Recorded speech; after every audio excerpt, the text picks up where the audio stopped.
Hello, everyone, and welcome back to JaianMusic Notes, the podcast where anime meets orchestration, where every episode I dissect the soul of a cover or soundtrack within anime and explore how sound can tell stories just as vividly as visuals.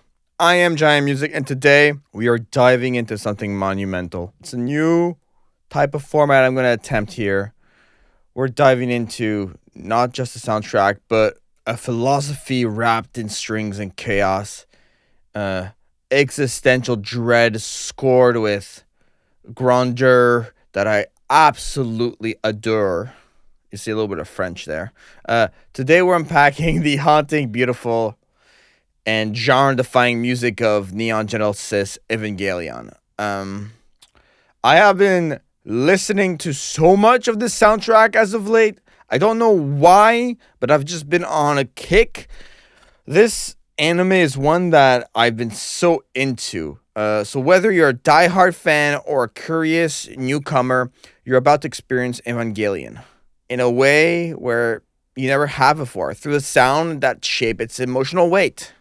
But before all of that, gotta thank today's sponsor. It's the same sponsor as any other episode, Laser Audio Technologies. Whether you're a composer, a content creator, a musician and artist, or just a lover of crisp soundscapes, their audio tools bring precision, creative effects, and warmth to every project. And if you use code JaianMusic, you get 30% off at checkout. Every dollar from that code goes straight back into the show, such as GoPro Kyo, who does all of the artwork. Okay, so unlike most anime scores, the Evangelion soundtrack wasn't just composed to accompany finished animation. In fact, due to the show's bizarre production schedule, the composers had rough ideas instead of finished scenes. If you remember, the final episode of Neon Genesis is like animatics. It's not even fully animated. Go look it up. I'm not kidding. And, the director of the show, Hideaki Anno, was a big fan of classical music and gave explicit musical direction, often asking for a retro feel or like a cowboy feel. There was all these different places where the music would go that I found to be super different than other animes. So let's talk a little bit about the instrumentation and sound palette. The music deliberately evokes this orchestral atmosphere. We avoid excessive synthesizers, opting for brass-driven militarism, piano-led introspection, and strings that just evoke suspense. Take Angel Attack. Angel Attack is just that really iconic anime score. They're bold, they're regimented in rhythm, and to me, they recall these sort of like Godzilla destroying the city type of vibes that are just da-dun, da-dun, and you just know that there's a thrill, there's an adventure, there's a lot going on. And then in contrast, you have more ambient cues, like Ray 1, that take on like a Debussy-like harmonic delicacy. And if you don't know Debussy, go listen to some of Debussy's work. Big music composer, big film music composer, someone we discussed a lot in my studies in film music. And like when you listen to tracks like Ray 1 being a song I've covered in the past, it's like all about this like piano that's very delicate and elegant. And if you take that against Angel Attack is way more upbeat, in your face, and about pure destruction. Like I said, the whole Godzilla example.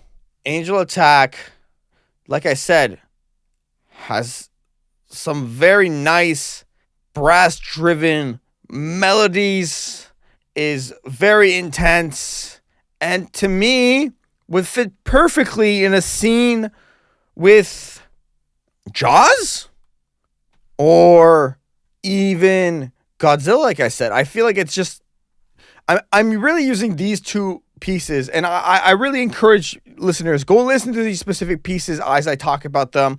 Pause, come back. You will see what I mean by the difference in the musical, how can I say, identities.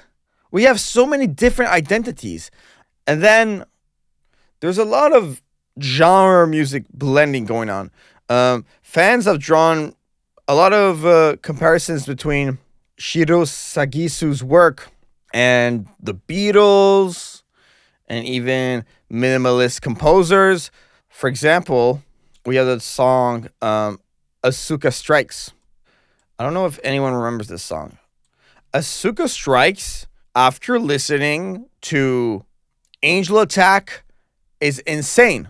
Like, I hear drifty, twangy country music, and I feel like there was a lot of twang in certain Beatles song. And similarly, there's like Misato's theme that has this carefree tone, which contrasts with her darker inner life, creating, in my opinion, sonic dissonance that reflects the show's recurring themes of identity fragmentation. Misato is a character that's broken at the core. There's so many difficulties that go on with that character. And then, we talk about twang, but we also have to talk about the classical music in chaos. Evangelion has a very defining musical feature with its integration of Western classical music. I talked about this with Miguel Herrera. We did Anime Anthems Volume 4, and the final song of that record that's super popular, Clair de Lune, is featured in Neon Genesis.